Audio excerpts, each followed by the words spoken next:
Making and developing Bloodhunt has been the highlight of my career. Yeah, and the highlight of my career has been getting killed by all of you on Discord, and seeing you brag about it on our channels has been really fun. What I love about the game is the vampire fantasy, the fashion and the special abilities each one has. For me, it's parkour. I love like jumping, moving. I mean, the fast-paced nature of it all. It's just been such a high adrenaline boost the whole way, start of the match to the end. My favorite aspect would be dressing up your archetype and really playing the way you dress. Like if you dress like a cool John Wick character, it feels good to run around with dual pistols. If you play as like maybe a more fancy Toreador, it feels good to run around with a katana and be like all elegant and stylish. All week of the celebratory atmosphere and getting to see it go live and everyone playing it, and there was the big cake that was all blood themed. I mean, it's a big honor. You can work launching many games, but being in the first one is like epic.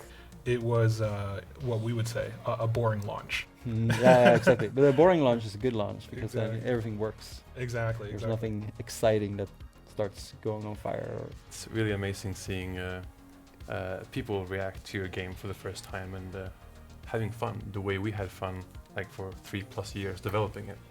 Yeah, Vampire the Masquerade has been an IP that I've sort of loved since I was an angsty, emotional teenager, and getting to work on it, I was like, wow, I can design all the cool, angsty fashion I wanted when I was a teen. I think the people is a big thing. I really love working with this team. I think there's so much passion and love for the games we make. The trust that we got from the community and getting to work so closely with them have been amazing. Getting to see people be super excited about an update or be very mad about a balance change we did to then, get excited again. Because real cities are not really made for gameplay, you know? Yeah. There's a lot of things you have to change. There's a lot of things you have to tweak, like weighing of like what's the balance of gameplay versus realistic versus accuracy, and like being respectful and preserving the city and the cool things about the city, but at the same time creating like a fun experience. It's so cool seeing people post pictures of our version of the Old Town Square next to the real Old Town Square and being like, wait, this thing exists in reality? I'd be watching a documentary and they're like, yeah, so the historical city of Prague. And I'm like, oh, I've been, no, I haven't, but I know that well. I mean, it's like, I've seen it in a video game. I climbed the church, it was on fire. And I think that's kind of the point, because in a way, games should feel like a bit of a historical piece. That they can be a representation of it all and give us a little bit of a multicultural and worldly aspect to it all. The greatest learning I took from Bloodhunt is making video games is really hard. It's really fun, but it's really difficult. It's coordinating 100+ people.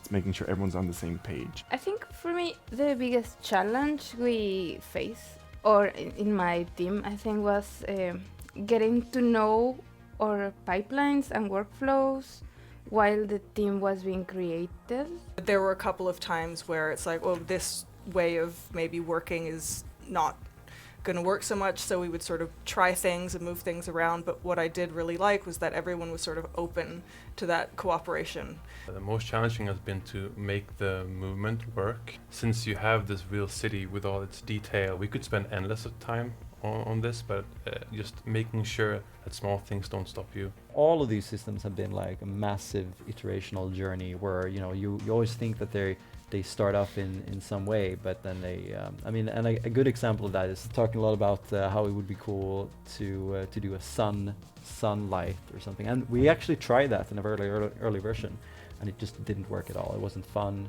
It created a lot of problems.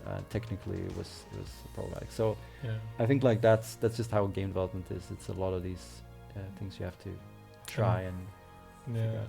And I think one of the greatest things we did was playing the game constantly, trying to iterate constantly, and trying to make sure that we thought the game was fun. Because as long as we think the game's fun, then we can stand behind what the game is. Thank you guys for enjoying Bloodhunt, for supporting Bloodhunt. Those of you who would stop by the Twitch stream when we were doing them, that was so much fun, and it's just been an absolute treat to see you guys enjoying the game, giving feedback on the game. It's meant a lot to those of us working on it. keep sucking blood. Yes. Yes.